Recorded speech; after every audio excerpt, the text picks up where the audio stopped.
All right, here we are. This is Be the Boss, Be Well. I'm Stephanie, and you got me again. I keep showing up on these Tuesday nights. What's going on? But I hope you're showing up with me today. I'm looking forward to seeing you. And tonight, we're going to really be talking about why eating less can backfire. And we're going to be talking about adaptive metabolism and some other things. But the reason why I'm talking about this is because I've recognized in my clients, in people who I've been talking to who just have really resistant weight loss. And it's funny because in a lot of places I go, um, in forums and in coaching groups and things like that, and people are talking about, well, this person, they're just not losing weight and they're at this big deficit. And you know what? Most of the time I hear is, well, they're not in a big enough deficit. They're probably not reporting their food appropriately or accurately or this or that and whatever. And I'm like, I don't know. This is interesting. Most of the people that I'm talking to when we're looking at things have been chronically under eating for so long because for the last, I don't know, 30, 40, 50 years, we have been really drilled into us this eat less, move more. Okay. And it's really insidious because even though you may absolutely know that that doesn't work and that you may even know about adaptive metabolism, there's still that niggling thing in the back of your head that's like, well, maybe I should just, go light today. And it's fine every so often. We're supposed to be, we're supposed to be flexible and can go without and we can go through short periods of time. But our body is going to understand when there is a long-term low energy intake, it's going to adapt. That's what it does. So we're going to talk about that. So when you're doing everything right, why does our weight loss stall, right? So if you've cut calories and upped your workouts and maybe even gone low carb or, always doing long fasts or things and the scale won't budge or it drops and then comes back up, then maybe there's going to be something here that's going to help you out. Okay, so what we're covering today, what your body does under stress or when it's underfueled. So we're going to actually touch on some biological processes here that are going to happen. Why protein under eating and watching the scale make it look like nothing works. We call it scale noise. Um, how to work with your biology. And you can use some of the tools that I'll be talking about, but you don't necessarily have to. There's always multiple ways of doing these things and talking about some practical food skills that can actually support your body. So let me just start out with the plateau, right? That weight loss stall. Like, what is it? Let's get on the same page here. So, first of all, I just want to normalize this. This is your body doing exactly what it was supposed to do in this situation, right? Um, I'm gonna give you guys an analogy in a bit, and because you missed me and you missed my analogies, so you're gonna get one. But when you reduce your intake of food and calories a lot, so very severe, or for too long, especially, your body actually is going to run a built-in production program, right? It's called adaptive thermogenesis. Okay, that's great translation. We're not sure when the next meal is coming. We're going to start conserving, right? Or listen, I have, boss, I've just noticed that we would ideally run at about 1,800 calories, but we're only ever getting in 1,200 and it's been a while. So I think we need to just assume that that's our budget and we're going to have to make cuts across the board.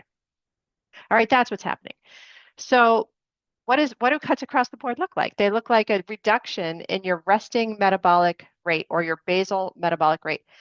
Basal and resting is a little slightly different, but they're similar. Your body just becomes more efficient on running on less food.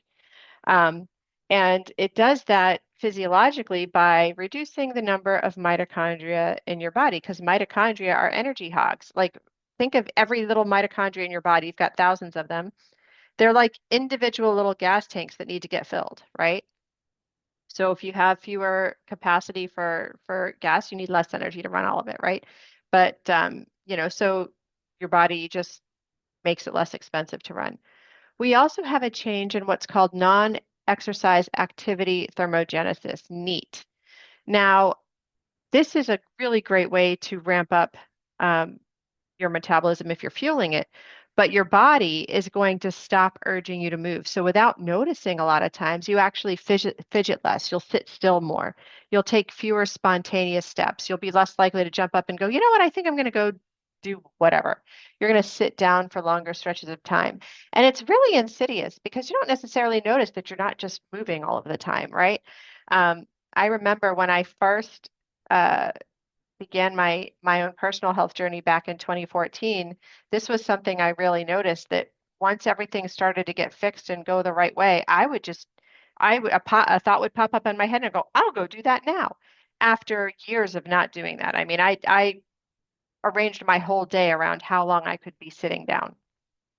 So before that, I would find myself reorganizing the cabinets and cleaning the kitchen. And oh, I think this pantry needs reorganizing. I should clean out my closet. All these things that I wasn't prioritizing before simply because, but I had the energy, so I just got up and do it.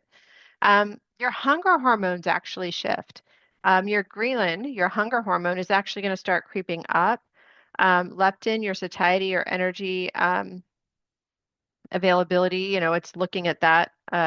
It's going to start dropping, and your cravings will start going up. Your willpower will feel broken. You'll be like, why can't I stop, eating? Your body is just trying to nudge you up. Unfortunately, what happens here is that we're usually at that point going after not the best food options for our body. So we end up kind of getting in this weight gain spiral. What does this mean? So what why are these adaptations happening? I did give you just the high level 30,000 foot view. Hey, you're not eating enough to fuel all of this work, so your body is going to adapt down. So why is this backfiring? What is this going to happen? So we're going to get into my analogy here. So I was talking to a client today, actually, and I said, let's say you have a car and you drive it around town and you have a set thing that you do every week and you're only going a few miles and you've recognized that, hey, I just need to budget 5 gallons of gas a week. That's all I need to budget for. And so I have money to buy my 5 gallons of gas a week. And that's great. Um, but now some things changes, your route changes, you have to add an extra, you're picking somebody else up or something like that. And now you're driving twice as many miles in that same week. Do you think you're still going to be able to do all that on 5 gallons of gas? Right? You're going to need more fuel. And a car, if you don't give it more gas, is going to run out of fuel and it won't go. But our body is way more intelligent, right? We have the ability to reduce the throttle or the energy output to conserve. Um, and then it yells at you. So your body actually starts doing things like giving you stronger food cravings, and you're going to start having snack accidents after being good all day at night. You'll have tougher workouts, or when you do move, you'll be slower to recover. You might have more soreness in your body or more joint aches, right?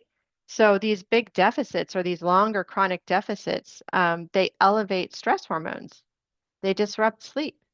They make our brain obsess about food a little bit, and then we get all of these side effects, right? So our body is trying to, it's like the check-in, it's like the low energy, the low fuel light on your car is coming on. Hey, I need more.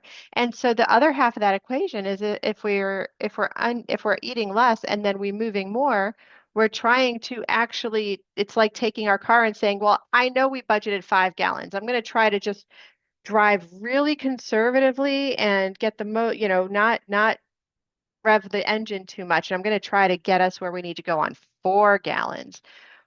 Uh, but I'm also going to have to go farther. So you're trying to go farther on less. That's the problem that we're having in our body. And I know that's sort of simplifying it, but I'm explaining the science behind it too.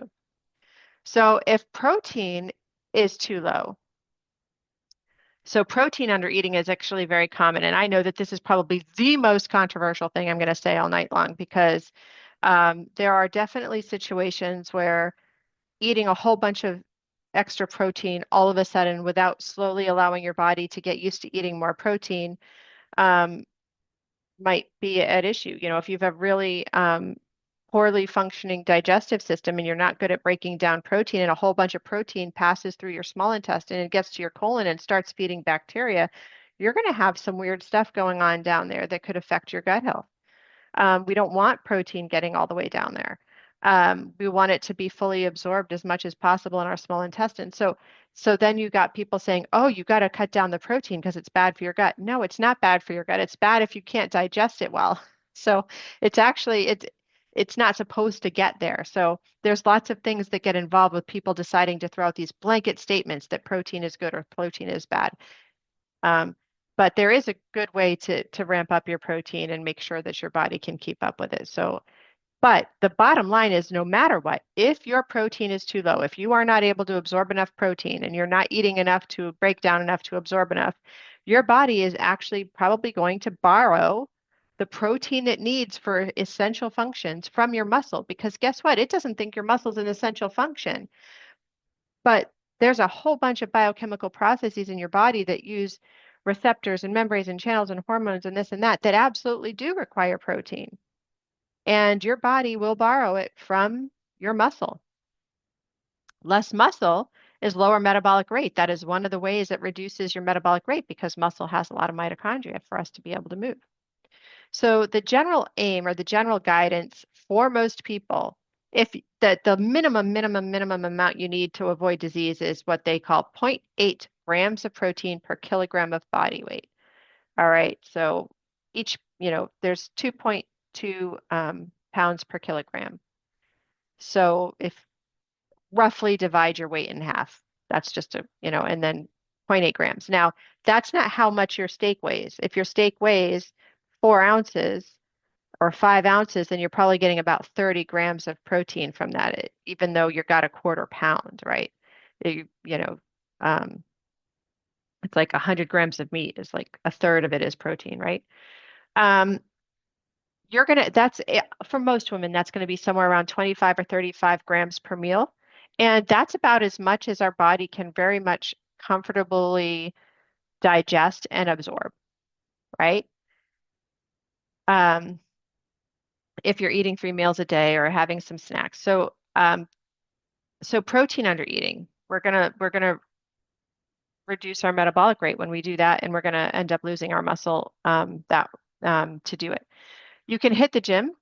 So non-exercise activity thermogenesis. You can hit the gym and still plateau if your everyday movement goes down. So real the movement that you're doing throughout the day is actually as or more impactful than your actual workouts. The workouts are great if they're strengthening workouts, but again, you have to fuel your body and eat the protein to build the muscle if you're trying to get stronger, right? It's really important.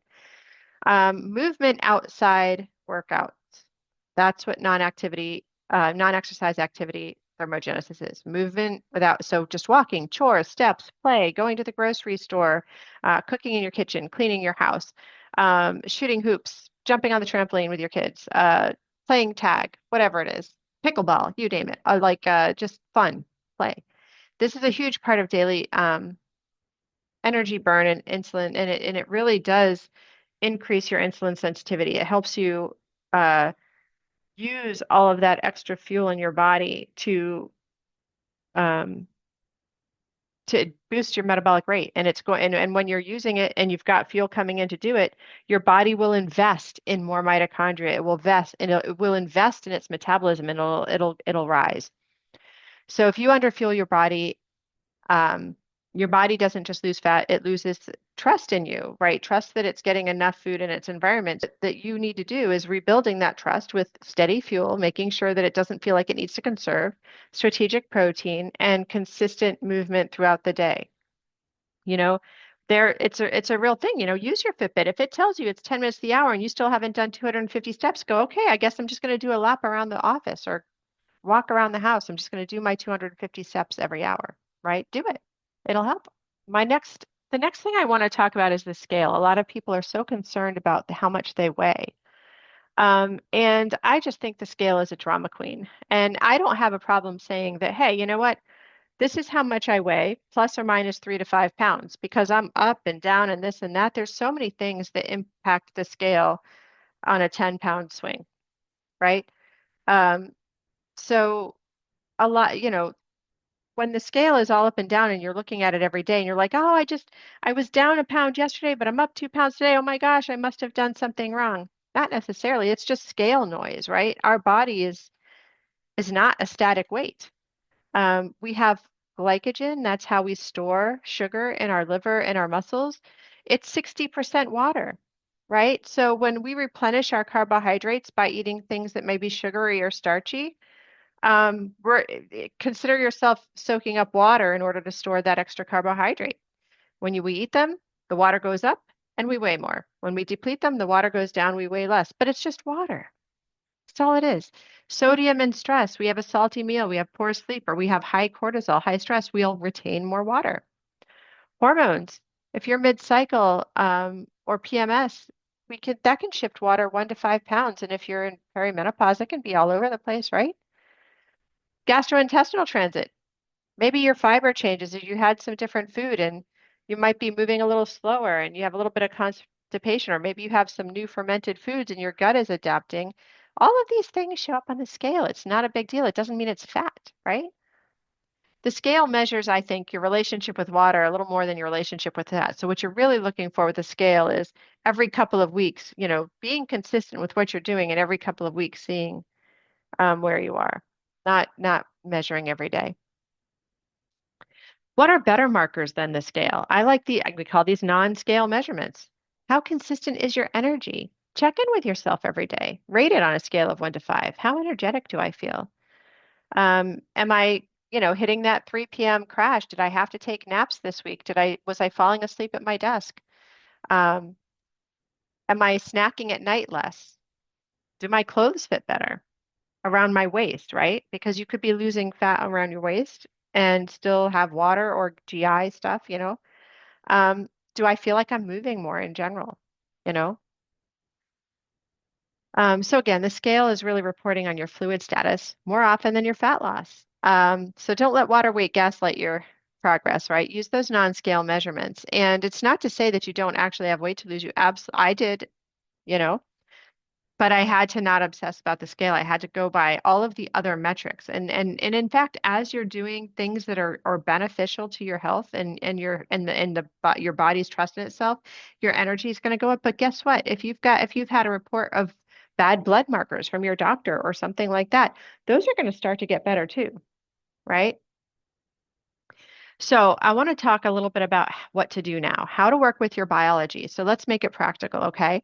Um, you guys, if you've been around in my world for a while, you know that I do a program called Data-Driven Eating. And I love that because it's real-time feedback on some of what we're going to talk about. We get to actually practice all these things and see the immediate effect of it on your body. But in this program and in your real life, there are two questions that really guide everything. Hunger and fullness cues. How hungry am I before I eat? How satisfied am I 60 to 90 minutes after I eat? And then energy and focus. Do I feel calmer, clearer, and more steady 30 to 90 minutes after this meal, or do I feel wired and snacky and tired? Okay. So what our goal is during data-driven eating is to discover what are the meals that give you stable energy and consistent satiety so that you don't feel like you constantly have to eat. Again, if you're hungry in 90 minutes, you add more protein, fiber, and fat next time. If you're sleepy and heavy, might need more protein. You might need fewer refined carbohydrates. Those are things like, fries and breading and pastas and things like that. Or maybe you need a smaller portion of your starches that are like maybe grains, quinoa, um, rices, whole grain, rices, potatoes, beans, those types of things, lentils. Um, and what we use as a tool in data-driven eating is a glucose monitor because we're using that to measure our metabolic health in a sense. It's a pretty good indicator of how our body is functioning. And we're not chasing perfect numbers. It's a sensor and there's intersensor variability. We're not looking for that, but we're looking for patterns. Do certain breakfasts spike or crash you? Do you stay steadier when you walk 10 minutes after eating? Does adding vinegar or ferments or veggies first soften that spike for you? If you eat one thing one day and then you eat some veggies or protein first the next, what happens? And again, we do this in data-driven eating because you get feedback on these things right away and how they work in your body. It's no longer just a hypothesis or something you read on Google and says, yeah, I'm going to try that sometime. we actually get to try it and you get to set up your experiments. And so these small tweaks that I'm about to tell you, these are the ones that often help in or out of the program. But in the program, you get to see them working, which is always exciting. We like to be good scientists. Having a protein forward breakfast and protein forward meals in general, but whatever your first meal of the day is should have at least 25 to 35 grams of protein. Um, Veggies first, or a splash of apple cider vinegar or fermented food before a starchier meal and see how those affect you. Walking after meals for 5 or 15 minutes, or cleaning up and doing the dishes right afterward. And maybe that takes 20, 25 minutes, right? You're standing and moving. That's non-exercise activity thermogenesis. You can pair your carbohydrates, meaning not the non-starchy vegetables, but the starchy or sugary carbohydrates with protein and fat. So like think fruit and nuts, like apple and peanut butter, or rice and salmon, or um, a corn taco and slaw or something. Um, okay. Some food skills that fuel fat loss. Fermentation is one that you guys know I've been talking about for a while because I just taught a class about that. But fermented foods like yogurt, kefir, sauerkraut, kimchi, um, uh, fermented vegetables, kombucha, natto, they can improve post-meal glucose response for many people. They support gut diversity. They can decrease fasting glucose levels. They can add flavor. So your protein and veggie meals don't feel so boring, right? There's so many great things, and they are so good for your gut. And again, your gut is the center of your health. It's central to good health. Um, and of course, if you're going to add ferments, as I always said, if you want to do it and you haven't been eating them at all, you want to do it slow and steady so that you don't get that bloat bomb as your gut tries to suddenly go, what the heck is coming in here? So, just start small, a couple of tablespoons or a quarter cup here and there. Pair them with meals, rotate different types because all of the different ferments have different benefits for you. All right, so this is the thing, a simple 7-day unstall plan, okay? Um, we're not talking about extreme deficits. We're not talking about punishment. We're just talking about building trust with your body. Okay. So one is that protein anchor. I mentioned it a few times because repetition helps, right? So you guys can almost tell it to me, right? How many grams of protein at your breakfast? 25 to 35 grams. What does that look like? Well, I mean, that's like 4 ounces of chicken. That is 3 to 4 eggs, or maybe it's 2 or 3 eggs and a few of those organic. I found these recently at Whole Foods, organic chicken breakfast sausages. They looked great, and I've tasted them, and they're super yummy, and they're just all good ingredients in them. I found them. Um, but you want to build meals around protein and vegetables and then add starch and fat to satisfaction as appropriate to your health goals. And if you're not sure what's appropriate, then we need to talk. Okay. I can help you with that part. That is an essential health assessment, or there's lots of different ways you can get that. And remember what your goal is to eat for the next 3 hours, not the next 3 minutes. Your hunger isn't to be treated like a yelling toddler who needs to just hush up and you give them something to do for 4 minutes and they forget they were upset and they go away, right? This is your body needing real resources to continue on. We're looking to make sure that when we eat, we're eating to fuel until the next meal, not to just stop feeling hungry, okay? Um, if we eat to just stop feeling hungry, you're going to find yourself snacking a lot and you're going to find yourself eating things that are low nutrient value for your body, and your brain is just going to keep hitting that hunger button, right? We talk about that in data-driven eating. Um, the second thing to do out of these ones that I want to talk about, the second thing is to step up that non-activity exercise thermogenesis. Maybe it's an extra 1,500 steps a day over your current average. If you just took another 200 steps every hour, getting up, just walking around for an hour, or for a few minutes every hour, just 200 steps, right? Making a 10-minute walk after one or two of your meals, if you can. If you can just find a place to fit these things in your day. I love inefficient chores. You guys have heard me talk about it. Extra trips down and up the stairs when you're doing laundry. Um, Lots of movement. It is this type of movement, non-exercise, just movement in general, is the quiet hero of fat loss. I can't express to you how important it is. And then sleep, like it really matters, because it really matters. So screens off, buffer at least 60 minutes before bed. You want no blue light. right? You want a consistent lights out time. You want a dark and cool room. You want morning light exposure. I have a whole sleep guide that goes through a whole bunch of things. I just actually rewrote some of it. It's brand new, well, mostly new, but still has the quiz, still has everything. You can get all the information you need out of it. Very, very helpful if you need help with your sleep. And again, sleep can be one of the first places to start it, before you even tackle your food. Hunger check-ins. Before each meal, ask how hungry am I on a scale of 1 to 10?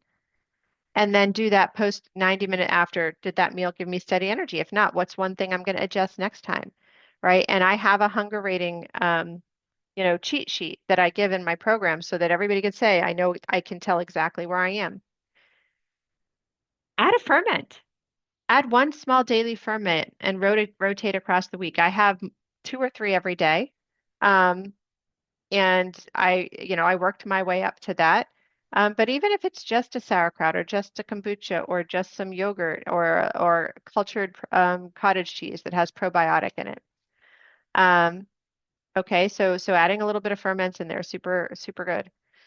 Strength, two short strength sessions, maybe 20 or 30 minutes in a week, right?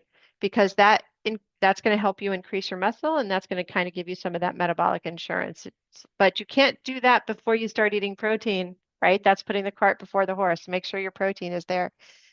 And then number seven, a sanity saver, okay? One joyful no shoulds activity this week. No shoulding yourself. Just say, I'm going to do something fun that I just enjoy that makes me move and gets outside. Nature time, music, a creative hobby. Do something that you love. Just do something that truly brings you joy. This lowers your stress and it gives you better blood glucose control. And it feels really good and it helps you sleep. So, really, if you can do those seven things, you're going to be making some good progress. And it's that consistency beats that intensity. Regular non-exercise movement throughout the day beats moving once or twice a week in an exercise gym. Okay, your body reads that consistency and all of these things as safety and not punishment when they're done right.